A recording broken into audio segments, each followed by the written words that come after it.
Di dalam bus, seorang siswa mengusir bosan dengan bertanya kepada Chat AI, kenapa webtoon sekarang terasa seperti dibuat dengan pola yang sama? Jawabannya sederhana, karena cerita seperti itu laku. Dunia sudah berubah, dan sesuatu yang sudah terbukti berhasil jauh lebih mudah dijual. Para kreator dan investor memilih kestabilan daripada mengambil risiko. Sementara pembaca pun lebih menyukai sesuatu yang sudah familiar daripada mencoba hal baru. Tapi bukan berarti semua webtoon dibuat dengan cara yang sama. Pasarnya terus dipenuhi karya-karya yang mengikuti tren. Dunia memang terus berubah. Chat AI lalu memanggilnya dengan nama Dojin dan balik bertanya apakah ia sendiri menyukai cerita semacam itu. Masalahnya, meski dunia terus berubah, dunia Dojin sendiri terasa tidak pernah berubah. Di luar layar ponsel, pemandangan yang ia lewati tetap sama seperti biasanya. Bus penuh penumpang, jalan kota, dan rutinitas yang nyaris tidak berubah. Dojin mulai bertanya-tanya, apa hidupnya akan berubah setelah ia lulus? Bahkan webtoon yang biasa mengisi waktu luangnya pun rasanya sudah habis ia baca. Lamunannya terputus ketika seorang teman sekelas perempuan menegur kebiasaannya yang terus menatap ponsel.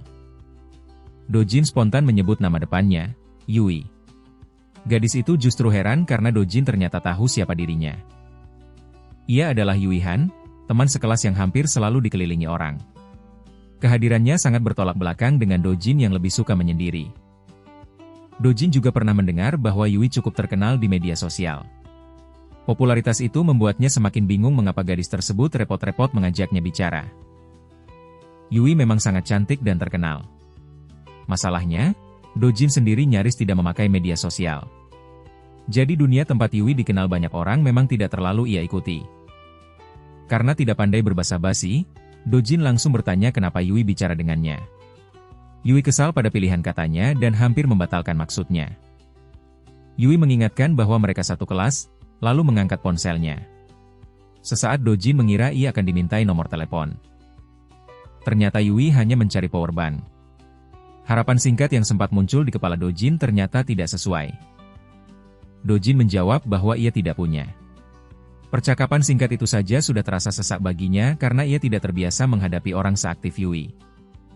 Yui sempat mengira pertanyaannya menyinggung sesuatu, tetapi Dojin menegaskan bahwa ia memang benar-benar tidak membawa power bank. Alih-alih tersinggung, Yui malah tertawa melihat kecanggungan Dojin. Yui langsung menebak apa yang tadi dipikirkan Dojin. Ia sempat mengira Yui hendak meminta nomornya. Ia terus menggoda. Apakah dalam hati Dojin sempat berharap hidupnya akan berubah sekarang? Kemudian menanyakan apakah jantung Dojin sempat berdebar dan apakah ia akan senang bila gadis seperti Yui benar-benar meminta nomornya. Dojin akhirnya kembali ke pertanyaan awalnya. Kenapa Yui terus mengajaknya bicara? Pertanyaan itu membuat Yui berhenti sejenak. Yui menjawab bahwa Dojin ternyata tidak seru dan pasti membosankan kalau diajak jalan. Jawabannya terdengar seperti ejekan ringan, bukan permusuhan. Setelah itu Dojin kembali pada Chat AI dan bertanya bagaimana rutinitas yang selalu sama bisa berubah. AI menyarankan sesuatu yang sederhana, bagaimana jika pergi melakukan perjalanan. Sementara Yui protes karena Dojin mulai mengabaikannya. Dojin mengeluh bahwa perjalanan terasa terlalu merepotkan bagi seorang siswa, meski ia benar-benar bosan. Chat AI membalas bahwa perjalanan tidak harus sesulit yang ia bayangkan. Sedangkan Yui terus mengajak Dojin bicara karena dia sedang bosan. Ia masih merasa tidak akan pergi kecuali benar-benar dipaksa. Chat AI menanggapi pendek, seakan mencatat keberatan itu. Lalu balasan berikutnya berubah aneh. Chat AI mengatakan bahwa Dojin akan pergi sekarang juga. Dojin hanya sempat menatap layar dan bertanya apa maksudnya. Pada saat yang sama, pengemudi bus melihat sesuatu di depan dan tersentak kebingungan. Sebelum siapapun sempat memahami keadaan, bus menerobos fenomena bercahaya biru putih yang memenuhi jalan di depannya. Guncangan hebat membuat Dojin dan Yui tersentak. Kabin bus berubah menjadi kekacauan dalam sekejap. Di tengah gelapnya kesadaran Dojin, antarmuka ponselnya menampilkan bahwa Chat AI sedang diaktifkan. Beberapa waktu kemudian, Dojin tergeletak tak sadarkan diri di lantai bus yang kini gelap dan berantakan. Perlahan matanya terbuka. Dojin mulai sadar dan membuka matanya. Begitu bangun, ia hanya bisa bertanya apa yang baru saja terjadi. Sambil memegangi kepala, ia mencoba mengingat detik terakhir sebelum kecelakaan. ada sesuatu yang sangat besar muncul di depan bus. Yui yang berada tidak jauh darinya sontak berkata bahwa ia baik-baik saja. Dojin menanggapinya datar bahwa ia bahkan belum sempat bertanya. Yui kesal dan menyuruh Dojin setidaknya bertanya dulu. Bahkan setelah kecelakaan, pola saling menyindir mereka belum hilang. Tiba-tiba seorang penumpang perempuan berteriak dan memanggil semua orang untuk melihat sesuatu di bagian depan bus. Dojin dan Yui mendekat. Sementara perempuan itu bereaksi ngeri saat melihat apa yang terjadi di sana. Tatapan Dojin seketika membeku. Apa yang ia lihat jauh lebih buruk daripada sekadar kecelakaan biasa. Pengemudi bus sudah tewas, tubuhnya tertembus batang pohon besar yang menerobos kabin. Darah di sekitar kursinya membuat keadaan darurat itu tak bisa lagi dianggap hal sepele. Dojin buru-buru meminta ambulans dipanggil, tetapi ponsel yang diperiksa justru tidak mendapat layanan sama sekali. Yui dan penumpang lain mengecek perangkat mereka, hanya untuk menemukan masalah yang sama. Mereka berada di area tanpa sinyal. Seorang pria dewasa mendesak semua orang bergerak dan mencari tahu mereka berada di mana. Begitu melihat keluar, pria itu terpaku pada pepohonan yang memenuhi sekeliling bus. Pemandangan tersebut sama sekali tidak cocok dengan jalan kota yang mereka lalui sebelumnya. Dari luar terlihat jelas bahwa bus mereka kini terdampar sendirian di tengah hutan luas. Tidak ada jalan kota ataupun bangunan yang seharusnya berada di sekitar mereka. Para penumpang keluar dan mulai berkumpul. Di tengah kebingungan itu, mereka juga harus menerima bahwa pengemudi tidak dapat diselamatkan. Seorang pria berbaju hijau mengambil inisiatif, meminta semua orang tenang dan menghadapi situasi secara rasional.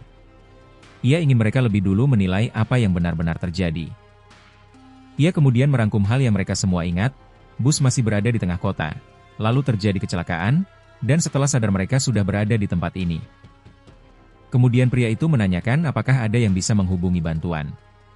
Jawabannya tetap sama, ponsel mereka tidak tersambung ke jaringan. Dengan hutan membentang ke segala arah dan semua ponsel lumpuh, satu kesimpulan sementara tak terhindarkan, mereka benar-benar terdampar. Pria berbaju hijau mengusulkan agar mereka tidak menunggu terlalu lama. Hutan cepat gelap, dan keadaan akan jauh lebih berbahaya bila mereka baru bergerak setelah malam tiba. Ia menyarankan agar orang dewasa yang cukup kuat membentuk tim kecil untuk memeriksa sekitar, sementara anak-anak dan lansia tetap dekat bus. Ada yang takut meninggalkan bus dan bertanya kenapa mereka tidak diam di sini saja. Tetapi pria berbaju hijau menekankan bahwa tim pencari tidak akan pergi terlalu jauh. Mereka hanya perlu memperoleh gambaran tentang area sekitar. Beberapa orang akhirnya bersedia ikut meninjau hutan. Dengan hanya orang dewasa yang bergerak dan jarak pencarian dibatasi, rencana itu dianggap cukup masuk akal untuk dicoba.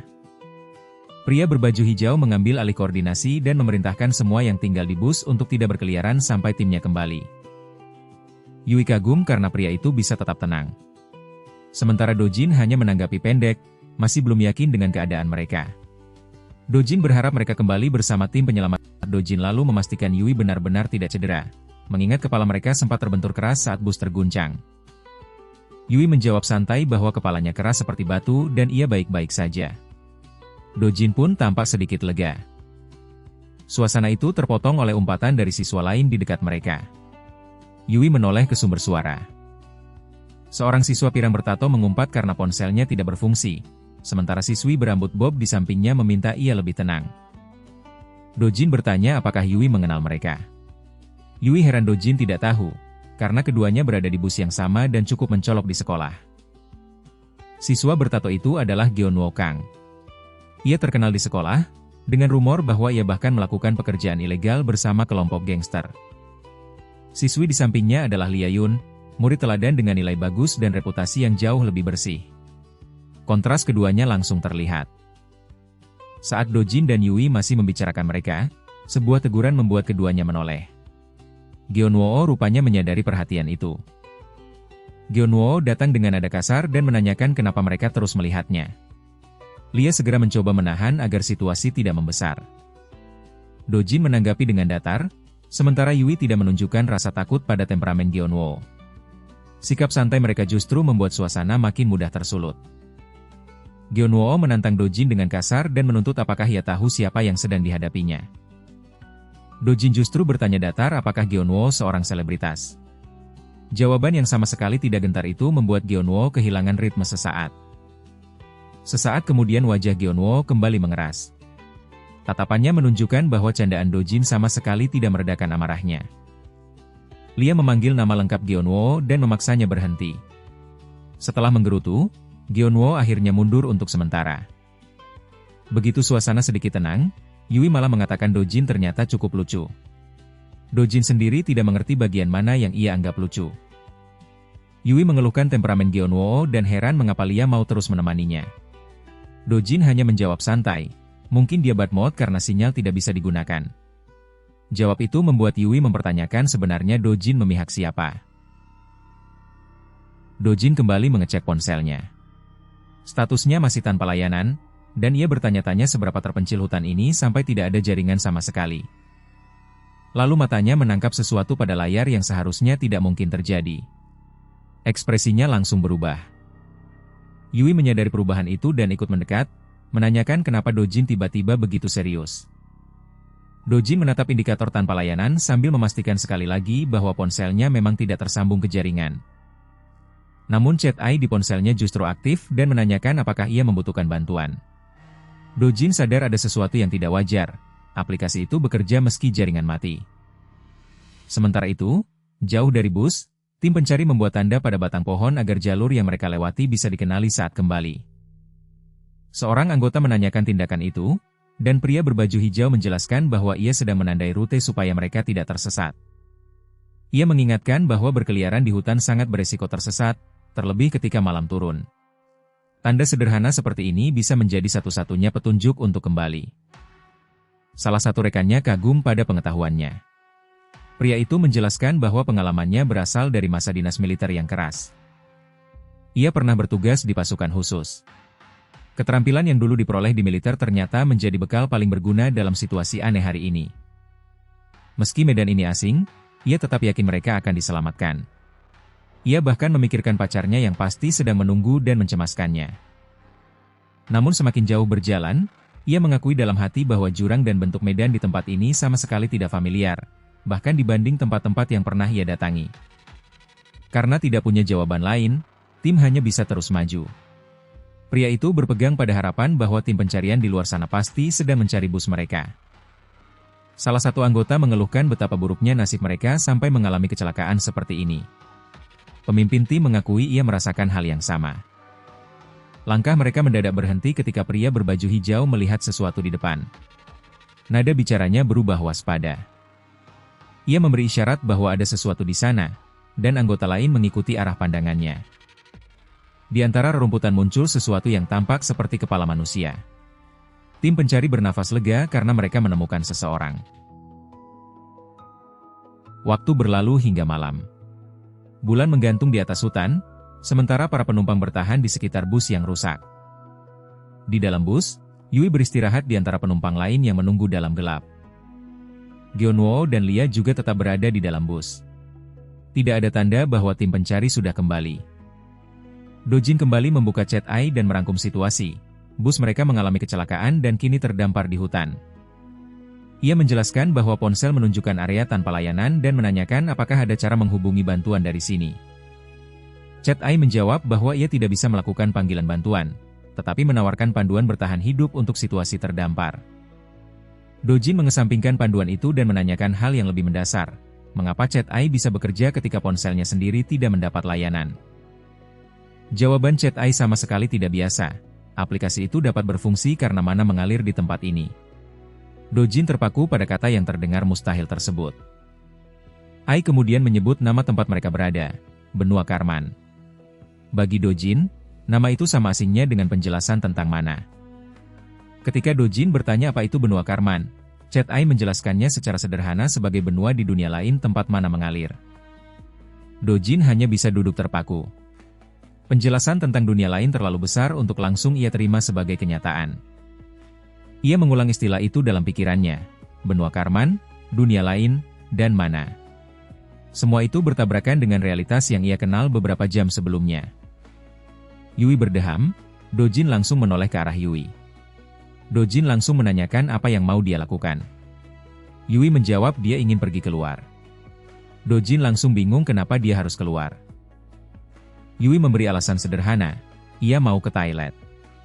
Dojin mengulang jawabannya karena dia belum paham. Yui mengatakan ia juga perlu buang air dan berniat keluar. Yui hanya bisa kesal melihat betapa bodohnya Dojin karena tidak peka. Meski berusaha terdengar cuek, Dojin tetap memperingatkan Yui agar tidak pergi terlalu jauh. Setelah itu ia menutupi kekhawatirannya dengan sikap seolah tidak peduli. Sebelum benar-benar pergi, Lia memanggil Yui. Yui menoleh. Lia justru menawarkan diri untuk menemani Yui keluar. Di sampingnya, Gyeonwoo masih duduk di dalam bus. Yui sempat menunjuk dirinya sendiri dengan heran. Lalu Lia menjelaskan bahwa di luar sudah gelap dan lebih aman bila mereka pergi berdua.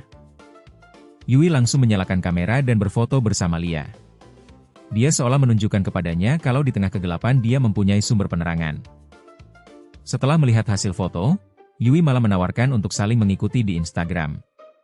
Lia mengaku jarang memakainya, lalu Yui baru teringat bahwa ponsel memang tidak memiliki layanan dan tidak bisa membuka Instagram. Gyeonwoo memperhatikan dari dekat sambil mengeluh bahwa berbicara akrab dengan orang yang baru dikenal itu menjengkelkan. Kekesalannya kembali muncul. Dojin yang berdiri tidak jauh darinya menjadi sasaran berikutnya. Dojin mengingat bahwa Gyeonwoo juga sempat mengajaknya bicara, sementara Gyeonwoo kembali mengumpat kesal.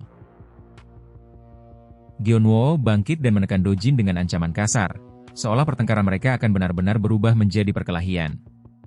Lia langsung menyuruhnya berhenti. Lia turun tangan dan menyuruh keduanya berhenti.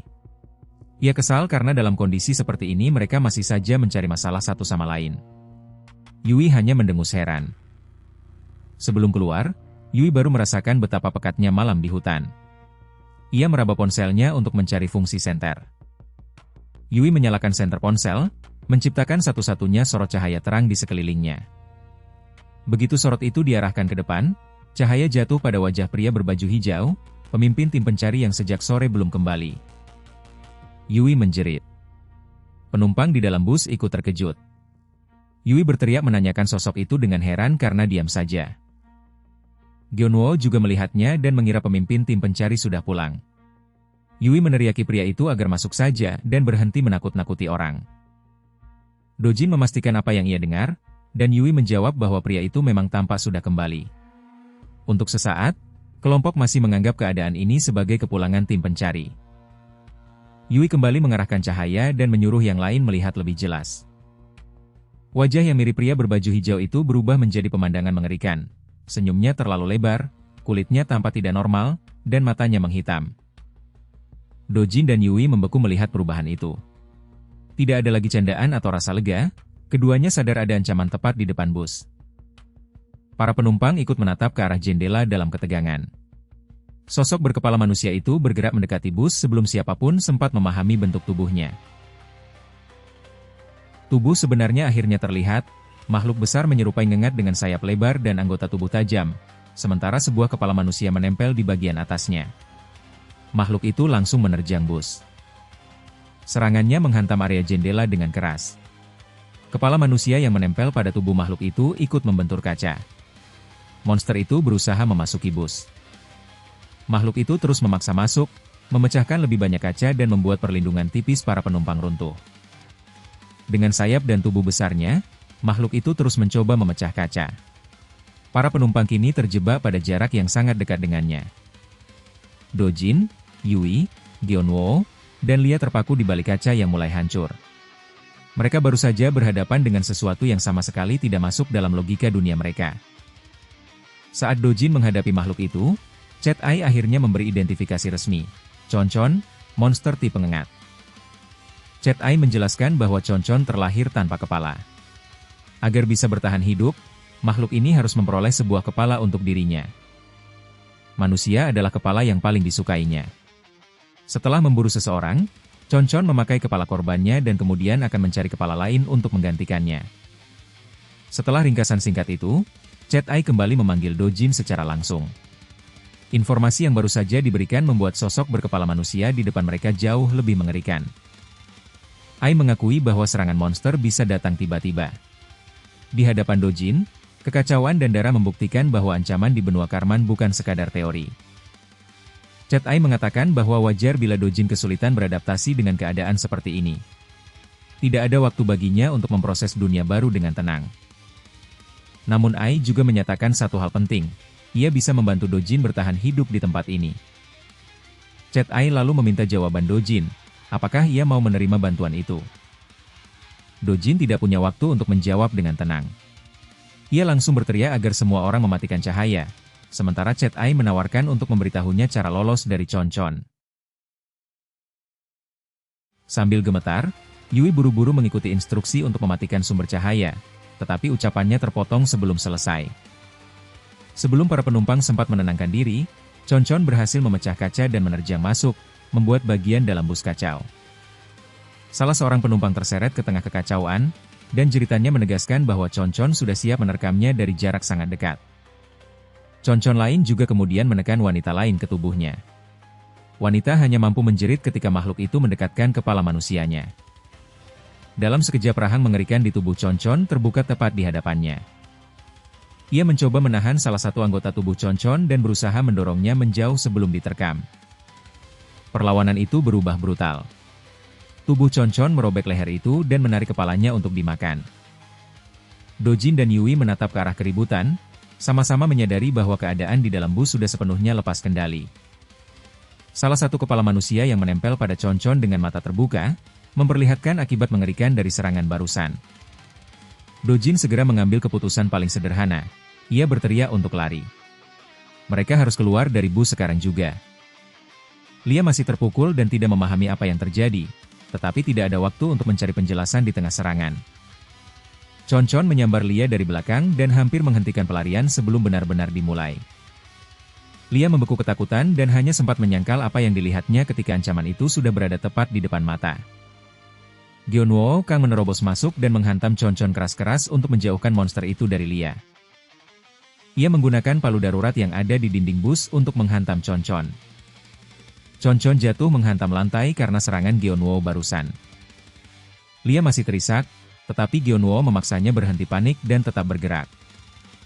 Gyeonwoo menyuruh Lia menguatkan kakinya dan bersiap bergerak, menolak membiarkannya membeku di tempat. Melihat Chon-Chon belum pulih, Gyeonwoo menilai inilah kesempatan mereka dan mendesak semua orang segera kabur.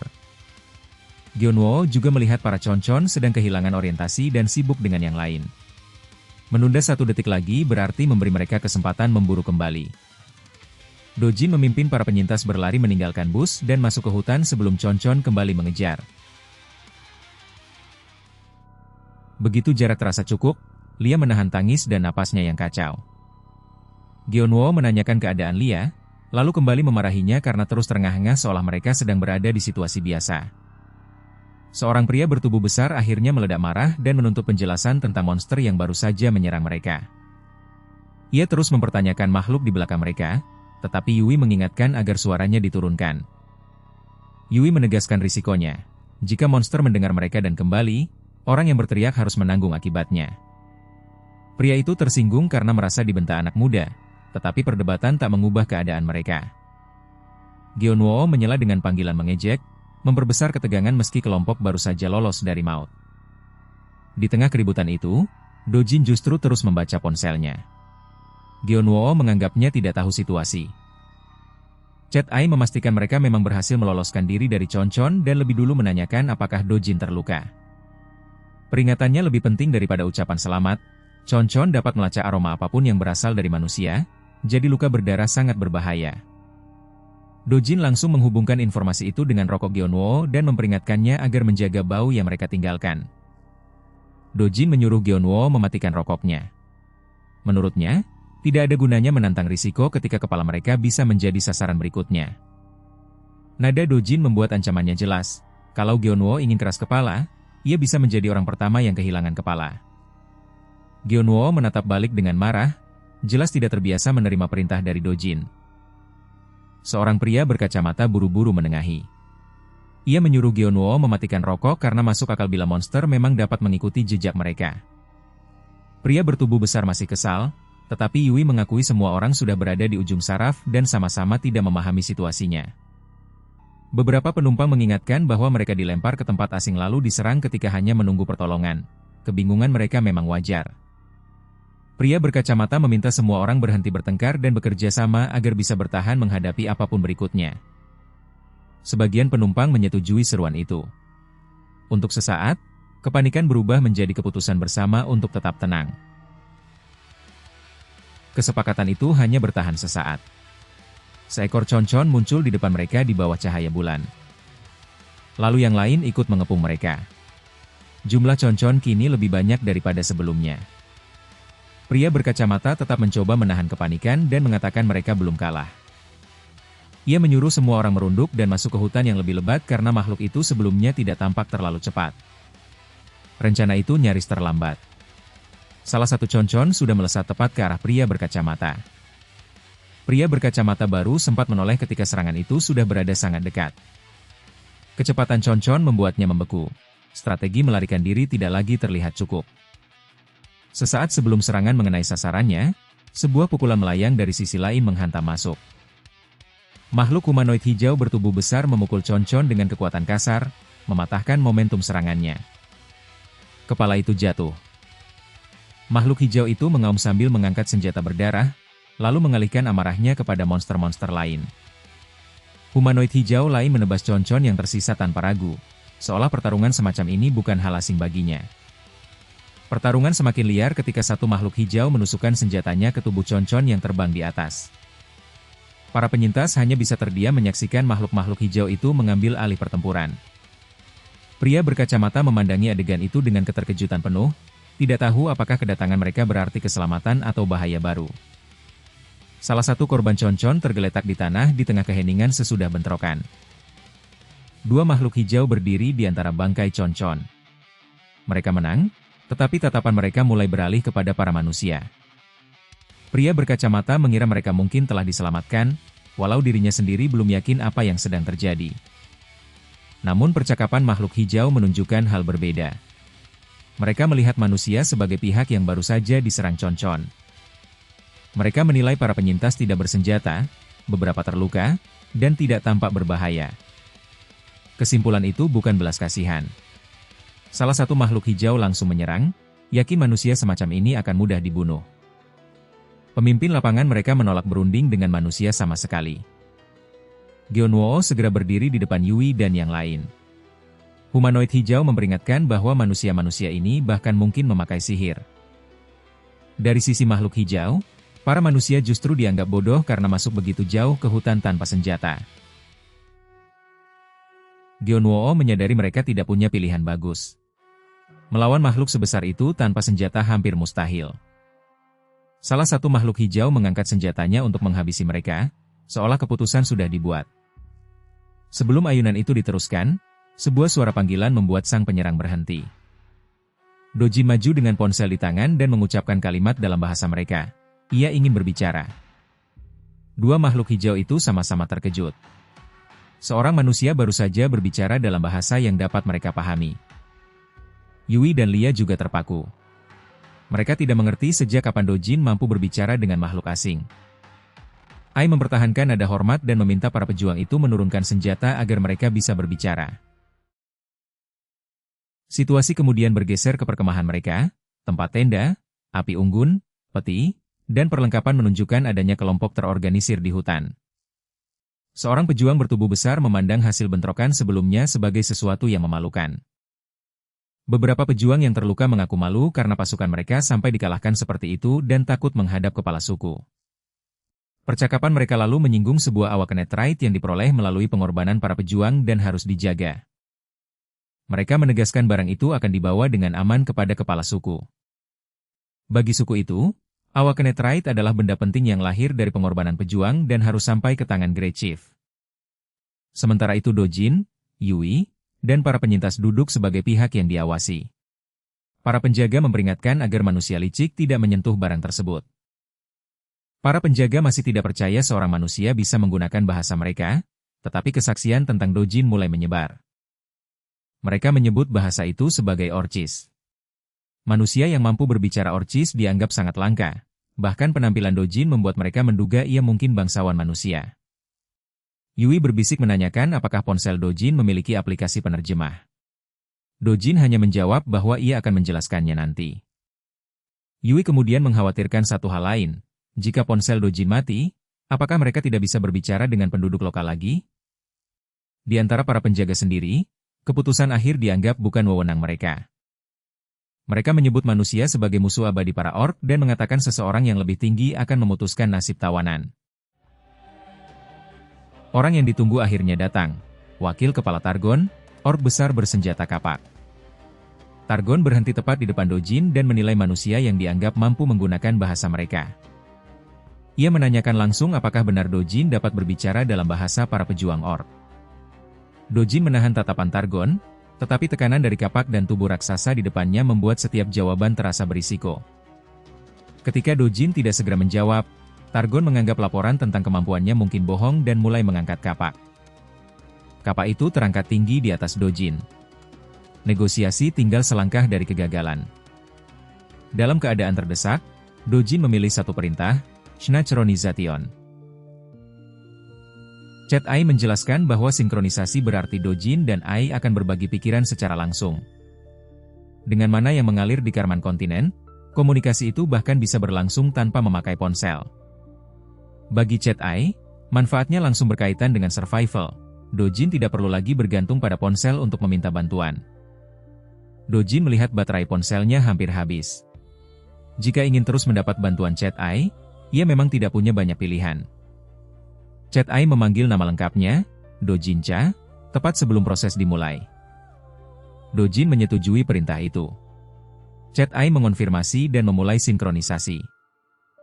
Mana berpendar di sekitar tubuh Dojin sampai Chat Ai menyatakan sinkronisasi berhasil. Saat Targon hendak menurunkan kapaknya, suara Chat Ai terdengar langsung oleh Dojin tanpa melalui layar. Dojin memastikan ia benar-benar bisa mendengarnya.